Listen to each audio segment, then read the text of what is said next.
कल आपने बदसलूकी करने वाले गृह राज्य मंत्री अजय मिश्रा टेनी की घंटी बजाई। आज आपको टेनी को बचाने वालों की घंटी बजानी है, क्योंकि एसआईटी की जांच रिपोर्ट के बाद यह साफ हो गया है कि लखीमपुर में जो हुआ वो साजिश के तहत हुआ। किसानों का आरोप है कि साजिश में गृह राज्य मंत्री टेनी भी शामिल हैं। तहरीर में उनका नाम लिखा है। एक तो आरोप, दूसरे बद दिमाग बदमिजाज।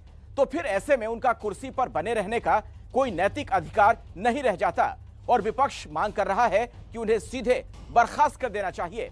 तो सबसे अहम सवाल है कि इतना सब कुछ हो जाने के बाद भी अजय मिश्रा टेनी को बर्खास्त क्यों नहीं किया जा रहा है? ऐसी कौन सी मजबूरी है जो टेनी अब तक मंत्री बने हुए हैं? आप हमारी रिपोर्ट देखिए और 8422 840000 पर घंटी जरूर बजाइए।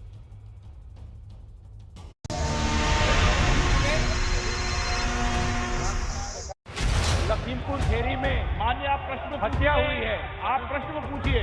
हाँ सर, वही उसी के बारे में बोल रहा हूँ। वही मैं बोल रहा हूँ, आपको प्रश्न। अरे बोलने तो दीजिए। हाँ बोलिए ना, बोलने तो दीजिए। आप प्रश्न पूछिए। तो जो उससे जो ये कैसे हो सकता है? वेल में भी रहेंगे और बात भी करना चाहते हैं, ये नहीं चलेगा। ये जो मंत्री है इसको आप प्रश्न पे बोले। आप पहले प्रश्न नंबर बोले, सरकार से निकाल देना चाहिए। नो, ये क्रिमिनल है। ये तकिया लाना, नारेबाजी करना अच्छी संसद की परंपरा नहीं है। सदन की कार्रवाई आज दिन में 2 बजे तक के लिए स्थगित की जाती है। टेनी को बर्खास्त करो, बर्खास्त करो, बर्खास्त करो, हत्यारों को बर्खास्त करो, बर्खास्त करो। बगैर सुने अगर adjourn करते हैं तो सरकार ये सदन चलाना नहीं चाहती। गिरफ्तार करो, टेनी को बर्खास्त करो, बर्खास्त करो। इस्तीफा होना चाहिए और पद पर रहने का अधिकार नहीं।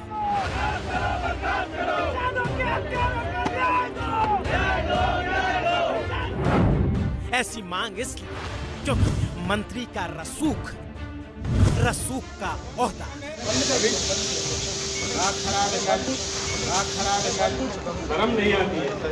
जुबान गंदी और बदतमीजी का गंदा सौदा। लखीमपुर खेरी में मान्य आप प्रश्न हत्या हुई है, आप प्रश्न को पूछिए। हाँ सर, वही उसी के बारे में बोल रहा हूँ। और जिसको लेकर संसद से लेकर सड़क तक हंगामा है।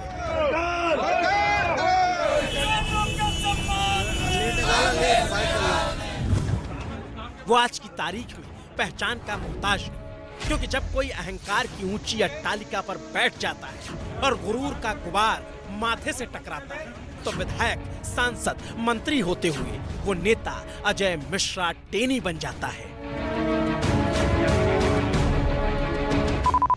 और लखीमपुर में टेनी महाराज नाम से प्रसिद्ध महोदय के अहंकार से कल पूरा देश परिचित हो चुका है। क्या जानना चाहते हैं?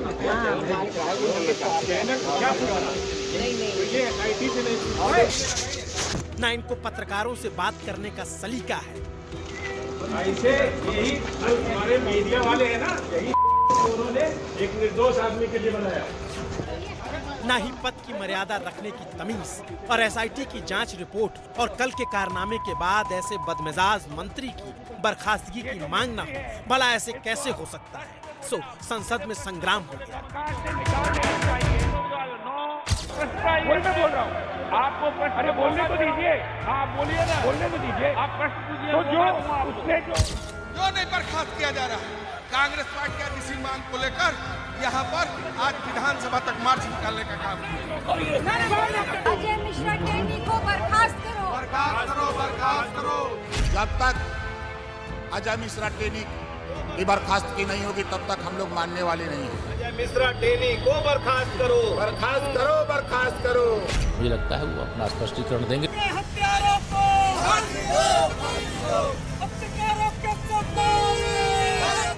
इनको एक पल भी वहां बने रहने का अधिकार नहीं है मंत्री पद पर।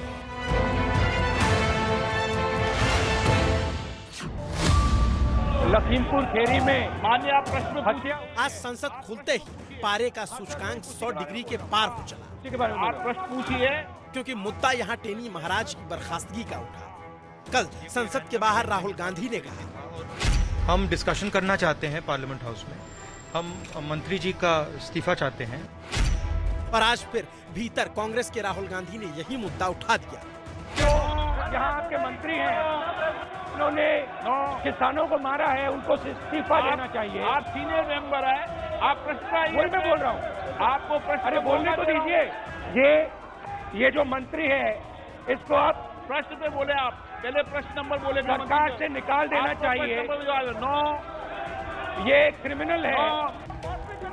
और इसके बाद मानो सरकार बिफर पड़ी, विपक्ष ने हंगामा काट दिया और सदन ठप हो गया।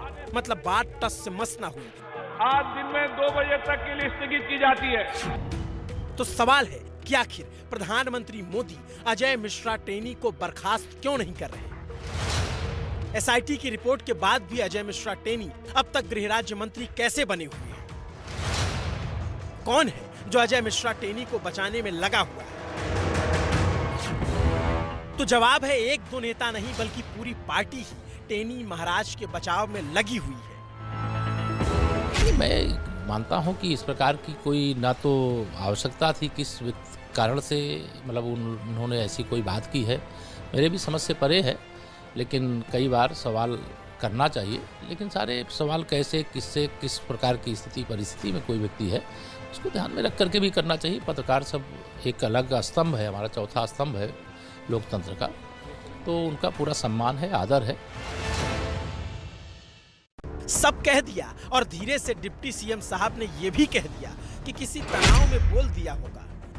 तो डिप्टी सीएम साहब तनाव किसको नहीं? तनाव में तो दुनिया है, उसी में जी रही है, उसी में मर रही है। तो ऐसे में क्या हर आदमी टेनी महाराज की तरह गाली देते हुए? किसानों के हत्यारों को बर्खास्त करो।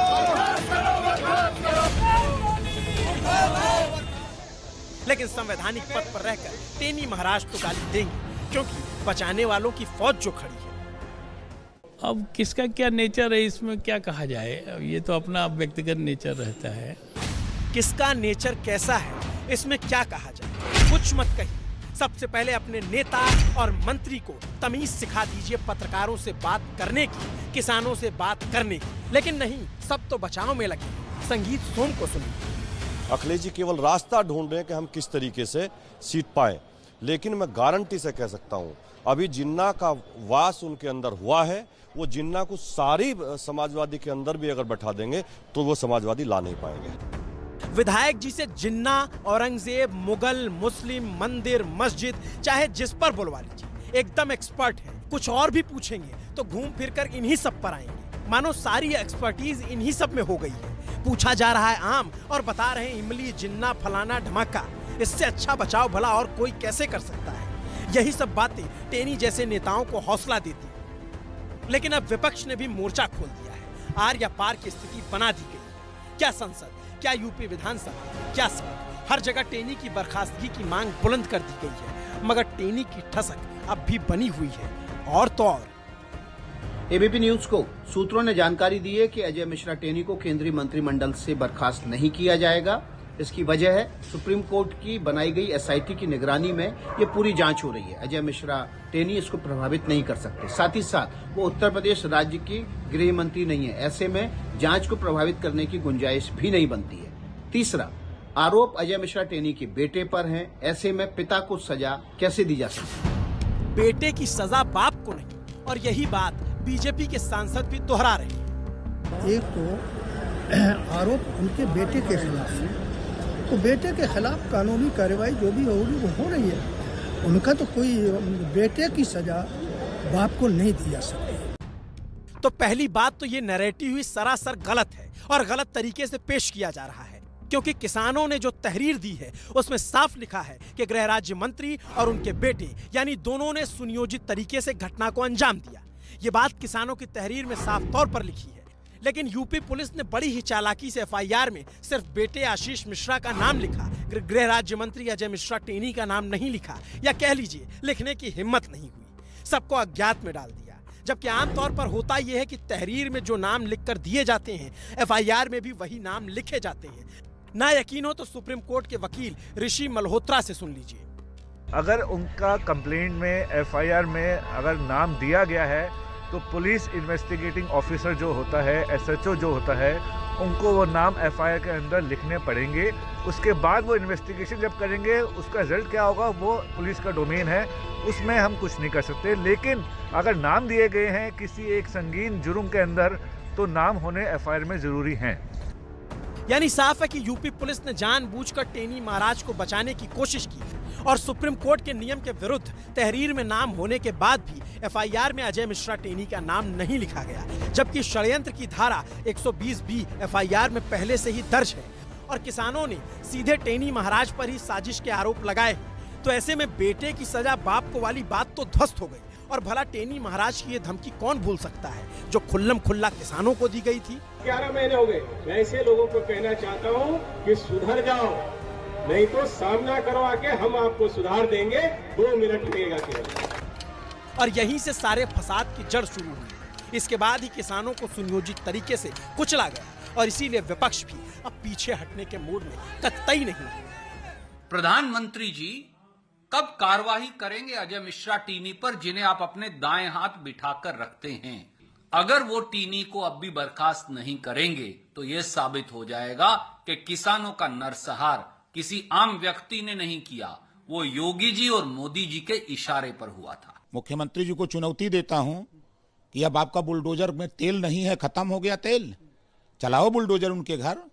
और हम माननीय मोदी जी से कहना चाहता हूं, अमित शाह जी से कहना चाहता हूं, आप लोग देश चला रहे हो, मैसेज गलत जा रहा है कि आप अपराधियों को संरक्षण दे रहे हो। देश के किसानों को कुचलने वाला और कुचलने की प्रेरणा देने वाले एक मंत्री उनके मंत्रिमंडल में, कैबिनेट में आज भी है और अपोजिशन 2 दिन से सवाल कर रही है कि आप उन्हें बर्खास्त करिए। अगर प्रधानमंत्री ने ये नहीं किया, ये बात नहीं सुनी, तो ये गंगा स्नान फेल हो गया। यानी विपक्ष ने भी घोड़े खोल दिए, बर्खास्तगी के नीचे कोई बात सुनने को तैयार नहीं। और एक बात और यहाँ गौर करने वाली है कि प्रधानमंत्री मोदी का अंदाज ऐसे मामलों में थोड़ा अलग है। वो हल्ला शांत होने के बाद गाज गिराते हैं। मीटू मामले में एमजे अकबर के साथ भी वही हुआ था और कोरोना की लापरवाही के मामले में स्वास्थ्य मंत्री रहे हर्षवर्धन के साथ भी वही हुआ। विकेट गिरा, लेकिन थोड़े समय बाद और बीजेपी सांसद ने भी कह दिया है, लीडरशिप सब नोटिस कर रही है।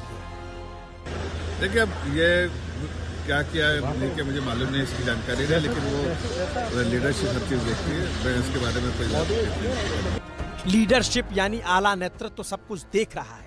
यह अपने आप में ही संदेश है और संदेश सीधा टेनी महाराज को है। तो फिर ऐसे में आज जो गुरूर का गोता लगा रहे हैं, उन्हें याद रखना चाहिए, बुलंदी देर तक किस शख्स के हिस्से में रहती है, बहुत ऊंची इमारत हर घड़ी खतरे में रहती है। ओमिक्रॉन का खतरा दुनिया में बढ़ता ही जा रहा है और भारत में भी ओमिक्रॉन की रफ्तार अब तेज हो चली है। तेलंगाना में ओमिक्रॉन के 4 नए मामलों की पुष्टि हुई, जिसके बाद देश में ऐसे केस 81 हो चुके हैं। अगले 15 दिनों में चुनौती और बढ़ेगी। इसीलिए सवाल है कि ओमिक्रॉन पर हम कितने तैयार हैं।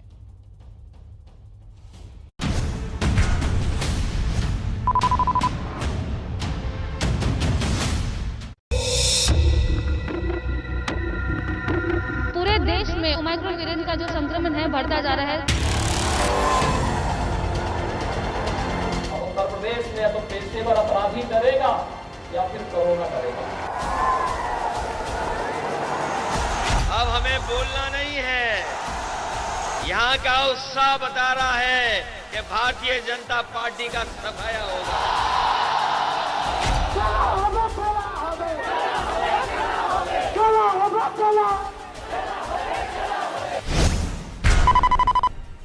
देश में ओमिक्रॉन अपनी रफ्तार बढ़ाता चला जा रहा है, खतरा बड़ा होता जा रहा है, लेकिन चुनावी राज्यों में बम्पर रैलियां हो रही हैं, नेता जुट रहे हैं, आम लोग जुट रहे हैं, लेकिन सावधानियां कहीं भी नहीं बढ़ती जा रही। भारत माता की, भारत माता की। यही लाल टोपी, यही साइकिल से भारतीय जनता पार्टी के लोग घबरा रहे हैं।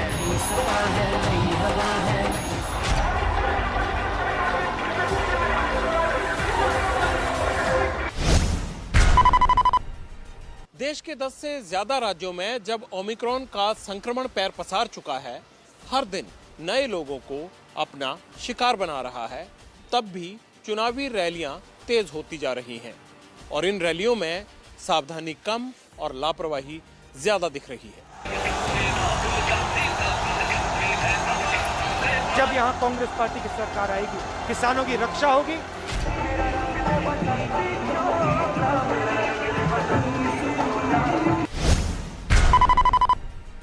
ओमिक्रॉन, जो डेल्टा समेत किसी भी कोरोना वेरिएंट से ज्यादा घातक बताया जा रहा है, जो भारत समेत 77 देशों में अपने पैर जमा चुका है, बावजूद इसके सियासी रोड शो और जनसभाओं में भीड़ जुट रही है, खतरे को भुला रही है।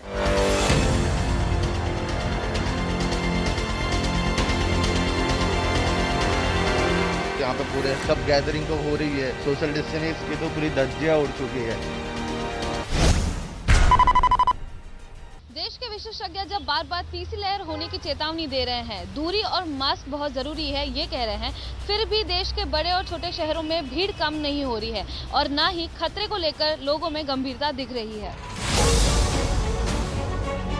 ऐसा पहली दफा नहीं माने, दूसरी दफा नहीं माने, तीसरी दफा भी हम नहीं माने। अभी मेरे को वोमिटिंग हुई तो मैंने मास्क निकाल लिया था। आपको होगा नहीं कोरोना? वो ऊपर वाले की मर्जी है ना। और ये हाल तब जब कहा जा रहा है कि आगे आने वाले कुछ दिन, कुछ महीने देश को भारी पड़ सकते हैं और इसीलिए ये सवाल फिर से कि आखिर ओमिक्रॉन के बढ़ते खतरे से बचने के लिए देश आखिर कितना है तैयार।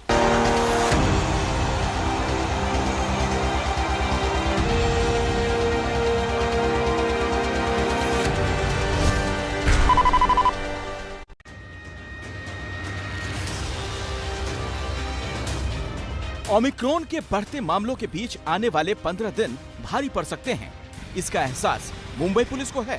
तभी 31 दिसंबर तक पूरे मुंबई शहर में धारा 144 लागू कर दी गई है। इस दौरान बहुत ज्यादा सख्ती रहेगी।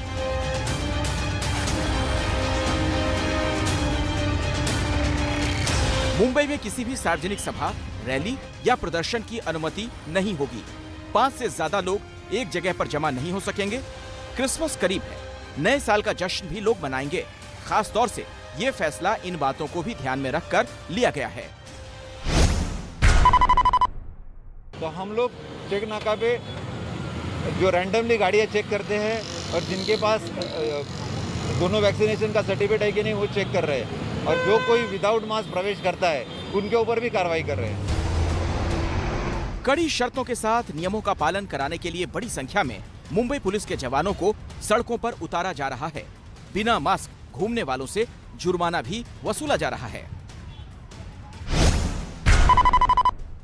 मैं फिलहाल मुंबई के गेटवे ऑफ इंडिया इस इलाके में हूँ। मेरे पीछे आप तस्वीरें देख सकते हैं कि धारा 144 यानी कि एक ऐसा कलम है ये जिसमें जो लोग हैं वो भीड़-भाड़ जगहों पे नहीं जा सकते हैं। लेकिन यहाँ पर आप तस्वीरें देख सकते हैं कि जो यहाँ पे भीड़ है वो जैसे कि गेटवे ऑफ इंडिया एक बहुत ही प्रसिद्ध जगह है, मुंबई के साउथ बॉम्बे में ये स्थित है। इसके नजदीक ही समुद्र है, ये देखने के लिए कई सारे लोग यहाँ पे मौजूद हैं, जमा हुए हैं।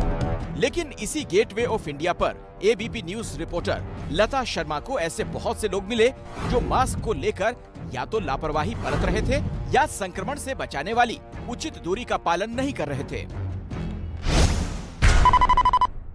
आ गया लेकिन लग तो नहीं रहा ऐसा आ गया, और मुझे लगता नहीं कि कोई मतलब पालन वगैरह करेंगे। मुझे भी लगता है कि अच्छा कर रहे गवर्नमेंट, बट हम ही जनता लोग ही है जो कि नहीं उनके साथ दे रहे हैं। और जैसे कि आप देख रहे हो यहाँ पे पूरे सब गैदरिंग तो हो रही है, सोशल डिस्टेंसिंग की तो पूरी धज्जियां उड़ चुकी है। ऐसी ही तस्वीरें मुंबई के दूसरे इलाकों से भी कई दिन से सामने आ रही हैं। 2 दिन पहले एबीपी न्यूज की पड़ताल के वक्त काफड़ मार्केट का हाल आप देखिए।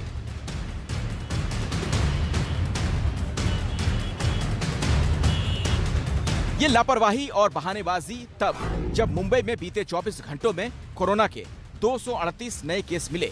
ऐसी लापरवाही तब जब महाराष्ट्र में ओमिक्रॉन वेरिएंट से संक्रमित होने वाले लोगों की संख्या 30 के पार पहुंच चुकी है और इनमें से 10 से ज्यादा ओमिक्रॉन केस अकेले मुंबई से हैं। लेकिन मुंबई समेत महाराष्ट्र के कई शहरों में अब भी वैसी सावधानी देखने को नहीं मिल रही जैसी होनी चाहिए। सरकार सख्ती तो बढ़ा रही है, लेकिन उसके फैसलों पर सवाल भी उठ रहे हैं। जैसे पहली से 7वीं तक के स्कूल खोलने का फैसला। एक दिन ही महाराष्ट्र में पहली से 7वीं तक के ऐसे 10 लाख स्कूल खोल दिए गए।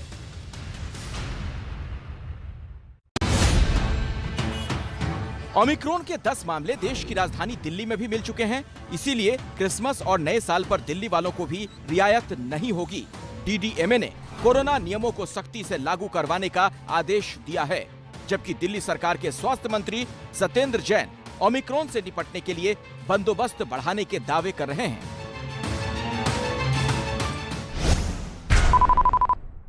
केसेज हैं 10 कंफर्म है। एलएनजेपी में भी 40 लोग हैं, जिसमें 38 पॉजिटिव हैं।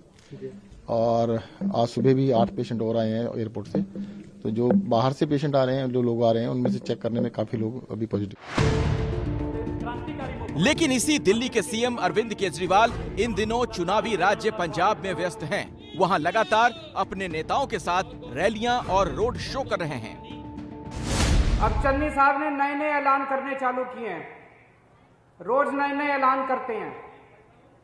लेकिन एक बात जरूर है, इससे बड़ी भारत के इतिहास में नौटंकीबाज और ड्रामेबाज सरकार आज तक हमने नहीं देखी। यही केजरीवाल जब दिल्ली में होते हैं तो ओमिक्रॉन के खतरे पर भारी चिंता जताते हैं, पर राज्य बदलते ही तस्वीर भी बदल जाती है। और दिल्ली में केजरीवाल की जनता क्या करती है, इसका जवाब लक्ष्मी नगर की ये ताजा तस्वीरें देती हैं। इस वक्त हम मौजूद हैं राजधानी दिल्ली के लक्ष्मी नगर मार्केट में। मार्केट आज लगा हुआ है, लोग भी मौजूद हैं, लेकिन साथ ही साथ शॉपिंग के साथ यहाँ लापरवाही भी काफी लोग करते हुए दिख रहे हैं। कुछ लोग जो कि मास्क में हैं, उनके मास्क ठीक से नहीं लगे हैं, जो केवल कहने के लिए मास्क लगाए हुए हैं। वही कुछ लोग ऐसे हैं जिनके चेहरों से मास्क बिल्कुल ही गायब है। सॉरी मैम, मैं लगा नहीं पाई। ऐसा पहली दफा नहीं माने, दूसरी दफा नहीं माने, तीसरी दफा भी हम नहीं मानते। बिना मास्क के हैं, जब आपको पता भी नहीं है। हाँ तो क्या होगा? आपको होगा नहीं कोरोना? वो ऊपर वाले की मर्जी है ना। देश में जब बहुत ज्यादा सतर्क और सजग रहने की सलाह दी जा रही है, तब भी आम लोगों में लापरवाही की तस्वीरें लगातार आ रही हैं। और जनता को जिन्हें सही रास्ता दिखाना चाहिए, वो क्या कर रहे हैं, ये चुनावी राज्य उत्तराखंड की तस्वीरें बताएंगी।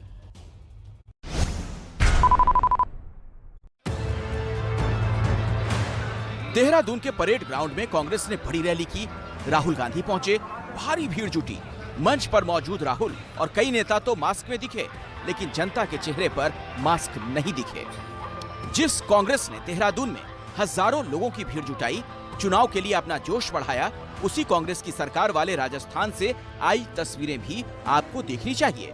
जयपुर के कांग्रेस दफ्तर में फिर से मंत्री दरबार शुरू किया गया है। ये उसी की तस्वीरें हैं।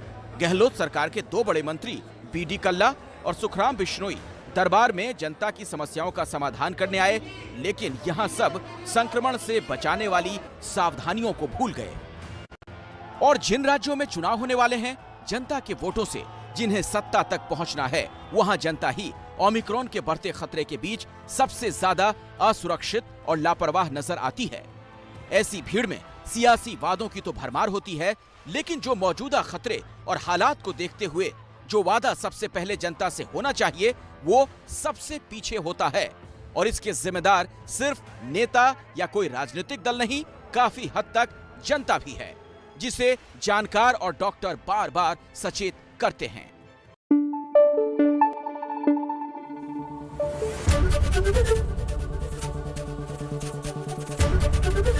एबीपी न्यूज आपको रखे आगे।